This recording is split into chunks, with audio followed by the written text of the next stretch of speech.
और अब आगे बढ़ लेते हैं। अखिलेश यादव इटावा और मैनपुरी में चुनावी प्रचार करते हुए नजर आएंगे। सुबह 11 बजे मुलायम सिंह यादव इंटर कॉलेज में चुनावी जनसभा को संबोधित करेंगे। दोपहर 1 बजे जसवंत नगर के कार्यक्रम में शामिल होंगे।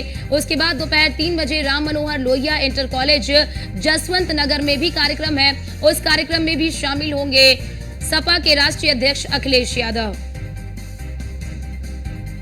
तो ये बड़ी खबर आपको बता दें कि अखिलेश यादव ताबड़तोड़ चुनावी जनसभा को संबोधित कर रहे हैं, रैली कर रहे हैं और सपा प्रत्याशी के समर्थन में जनता से वोट की अपील भी कर रहे हैं। और आपने कल ही देखा होगा कि एक सपा नेत्री की ओर से वोट जिहाद का नारा भी दिया गया, जिसको लेकर अब सपा को घेरा भी जा रहा है।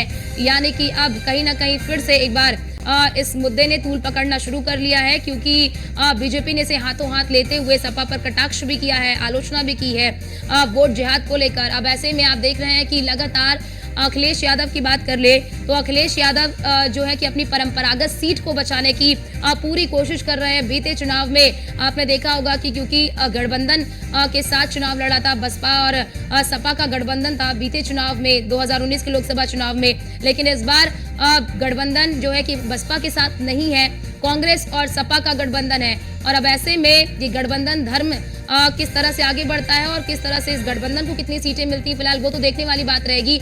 लेकिन अखिलेश यादव के सामने बड़ी चुनौती ये है कि जो उनकी परंपरागत सीट है, उस परंपरागत सीट को कैसे बचाया जाए, क्योंकि बहुत सारी सीटें ऐसी हैं जो समाजवादी पार्टी का गढ़ मानी जाती थी, लेकिन अब उस गढ़ पर कब्जा कर लिया है बीजेपी ने। यानी कि सपा की कई परंपरागत सीटों पर बीजेपी ने कब्जा किया है, चाहे वो रामपुर की बात कर ले, आजमगढ़ की बात कर ले और इटावा की बात कर ले। और हमारे साथ हमारे संवाददाता अश्वनी द्विवेदी हमारे साथ लाइव जुड़ चुके हैं। अश्वनी, अब पहले चरण के मतदान के बाद लगातार अखिलेश यादव सक्रिय नजर आ रहे हैं, क्या लगता है कि उनकी इस सक्रियता का क्या उन्हें लाभ मिलेगा? बिल्कुल, अगर बात करें अखिलेश यादव इसमें बहुत ही सक्रिय हैं, क्योंकि अब उनकी कोर जो सीटें हैं, चाहे फिरोजाबाद, मैनपुरी, कन्नौज, इटावा, ये बदायूं, ये तमाम सीटें हैं जहां पर चुनाव होना है, वोटिंग होना है। ऐसे में कहीं ना कहीं सक्रियता के साथ इन सीटों को जीतने की हर मुमकिन कोशिश समाजवादी पार्टी अखिलेश यादव कर रहे हैं। क्योंकि एक समय था जब बदायूं, फिरोजाबाद, मैनपुरी, इटावा, एटा, कानपुर देहात, औरैया, ये तमाम जगह सीटें थी जो भारतीय समाजवादी पार्टी इन पर कब्जा करती थी और लंबे समय तक कहीं ना कहीं यहाँ पर राजनीति जो है समाजवादी पार्टी ने की। लेकिन पिछले 2019 चुनाव में कहीं ना कहीं सारी सीटें लगभग इनके हाथ से फिसल गई थी। मैनपुरी तो जीत गए थे, लेकिन बदायूं, फिरोजाबाद, कन्नौज हार गए थे और रामपुर और आजमगढ़ उपचुनाव में हार गए। तो कहीं ना कहीं अब उम्मीद एक बार फिर बांधकर समाजवादी पार्टी है, उनके कार्यकर्ता निकले हैं कि इन सीटों को जीत के कहीं ना कहीं जो पुराना इतिहास था उसको दोहराया जाए। इतिहास दोहराने के लिए अखिलेश यादव हर मुमकिन कोशिश कर रहे हैं, लगातार जनसभाएं कर रहे हैं और कहीं ना कहीं जो ये सीटें हैं इसमें यादव परिवार जो सफाई परिवार उसका दाव, इज्जत पर दाव पर लगी है। क्योंकि फिरोजाबाद से भी परिवार के ही लोग उतरे हैं, जो है बदायूं से शिवपाल यादव के बेटे हैं उतरे हैं मैदान में, कन्नौज से अखिलेश यादव खुद हैं, मैनपुरी से जो है डिम्पल यादव हैं, इसके अलावा आजमगढ़ से धर्मेंद्र यादव हैं। तो निश्चित तौर पर कहीं ना कहीं सीट अगर नहीं जीतती है तो सवाल खड़े होंगे पार्टी के अंदर खाने में ही। क्या स्ट्रैटेजी है, क्या उसी पुरानी नीति पर अखिलेश यादव आगे बढ़ रहे हैं या इस बार कुछ जो रणनीति बनाई गई है उस रणनीति में कुछ परिवर्तन किया है? क्योंकि बीजेपी ने परिवर्तन किया, जिसका परिणाम हमने देखा कि इन सीटों पर, जिस सीटों का आप जिक्र भी कर रहे हैं, उन सीटों पर बीजेपी ने जीत हासिल की है। तो ऐसे में सपा को जरूरत है अपनी रणनीति में बदलाव करने की। तो क्या लग रहा है कि रणनीति में कुछ बदलाव किया गया है या फिर उसी पुराने ढर्रे पर चल रहे हैं? बिल्कुल, रणनीति में बदलाव तो किया गया। कैंडिडेट्स का चयन इस बार जो है अखिलेश यादव ने काफी सोच समझ किया, लेकिन जमीन पर इसका असर कितना दिखेगा ये देखना होगा। क्योंकि जब 2019 का लोकसभा चुनाव था, जब फिरोजाबाद, कन्नौज और ये तमाम सीटें हारी थी अब समाजवादी पार्टी, तो समाजवादी पार्टी बसपा के साथ चुनाव लड़ रही थी। तो समझिए आप कितनी ताकत लगाई होगी भारतीय जनता पार्टी ने इनको हराने के लिए, कितनी मेहनत की होगी भारतीय जनता पार्टी ने इनको हराने के लिए। तो ऐसे में कहीं ना कहीं इस बार तो बसपा अलग चुनाव लड़ रही है और कहीं ना कहीं समाजवादी पार्टी अलग। हालांकि कांग्रेस समाजवादी पार्टी के साथ में, लेकिन कितनी ताकत उत्तर प्रदेश में कांग्रेस के पास है ये देखना होगा, क्योंकि 2022 विधानसभा चुनाव में 2 सीटें, 2019 लोकसभा सीट में चुनाव में मात्र 1 सीट यूपी में आई थी कांग्रेस की। तो ऐसे में कहीं ना कहीं जमीनी स्तर पर कांग्रेस के जो कार्यकर्ता थे वो काफी हताश हैं, कहीं ना कहीं पार्टी छोड़ रहे हैं, जमीन पर कार्यकर्ताओं की कमी है। तो ऐसे में कहीं ना कहीं समाजवादी पार्टी से कितना कंधा से कंधा मिलाकर जो है कांग्रेस चल पाएगी ये देखना होगा। हालांकि भारतीय जनता पार्टी अपनी पूरी ताकत झोंके हुए है। मैनपुरी जो काफी टफ सीट मानी जा रही है, वहां पर भी भारतीय जनता पार्टी अपनी पूरी ताकत झोंके हुए। गृह मंत्री अमित शाह ने 2 दिन पहले ही वहां चुनावी प्रचार किया था और वहां की जनता से अपील की थी कि जयवीर सिंह जो उम्मीदवार हैं वहां के, उनको जिताएं और जिताने के बाद में बड़ा आदमी बनाने का काम नरेंद्र मोदी प्रधान करेंगे। तो ऐसे में कहीं ना कहीं एक बड़ा संकेत जो है देकर के जो है गृह मंत्री देकर गए हैं वहां की जनता को।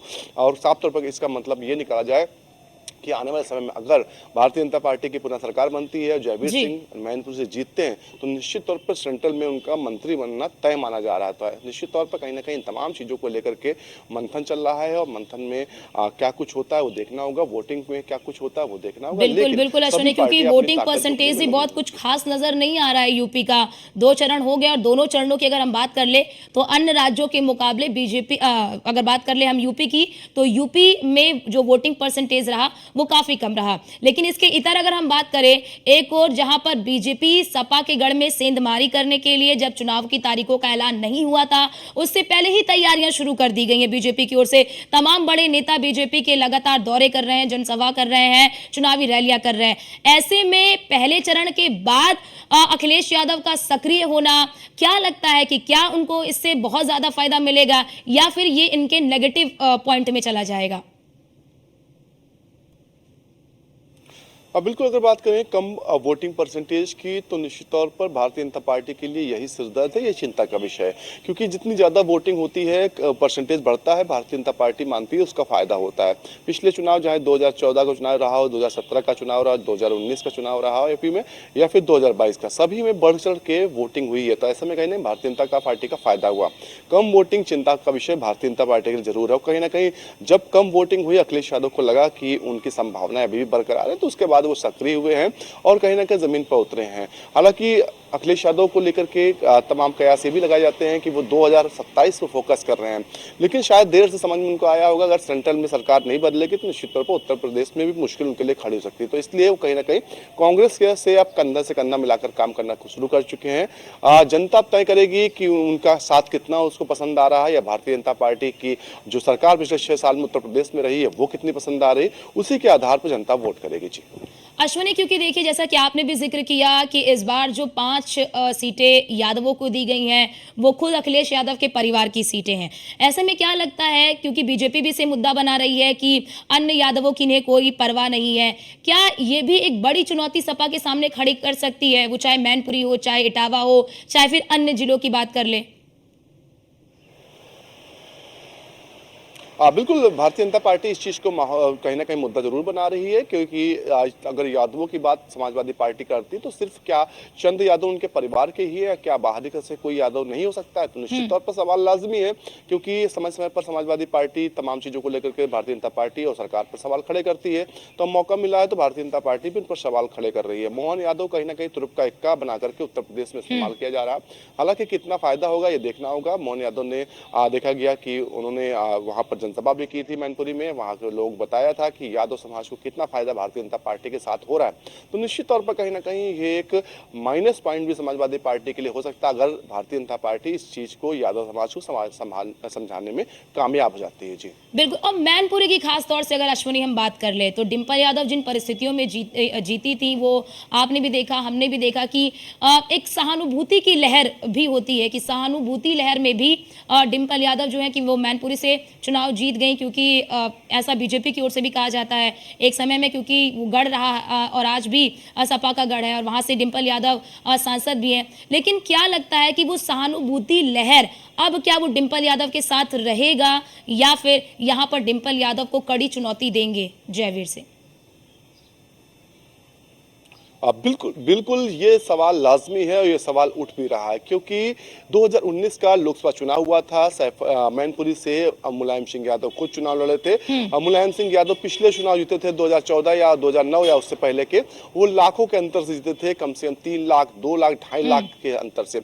लेकिन जो 2019 का लोकसभा चुनाव हुआ जिसमें बसपा के साथ समाजवादी पार्टी ने चुनाव लड़ा था, उसमें 1 लाख के से कम जो अंतर से मुलायम सिंह यादव जीते थे। और कहीं ना कहीं यही समाज भारतीय जनता पार्टी को उत्साहित करने वाला मुद्दा था, जिसके बाद भारतीय जनता पार्टी ने वहां पर काम करना शुरू किया।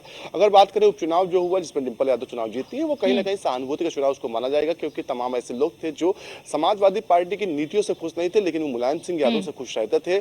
लेकिन वो कहीं ना कहीं मुलायम सिंह यादव से चुनाव मानते थे और जिसके चलते उन्होंने वोट किया था। लेकिन इस बार जो चुनाव है वो क्या कुछ बेहतर की सरकार ने किया, चाहे वो 5 साल की सरकार समाजवादी पार्टी की रही हो 12 से 2017 तक, या फिर भारतीय जनता पार्टी की पिछले 6 सालों सरकार रही हो, उस पर होने जा रहा है कि कितना फायदा वहां की जनता को पिछली सरकार में मिला या इस सरकार में मिला। निश्चित तौर पर उसी के आधार पर इस बार वोटिंग होने जा रही है। तो इस बार जो तमाम अन्य चीजें थी वो कहीं ना कहीं किनारे हो चुकी है। सिर्फ और सिर्फ कौन बेहतर सरकार चला पा रहा है, कौन बेहतर विकल्प दे पा रहा, उस पर इस बार का चुनाव मैनपुरी में होने जा रहा है। जी बहुत बहुत शुक्रिया आपका तमाम जानकारी साझा करने के लिए।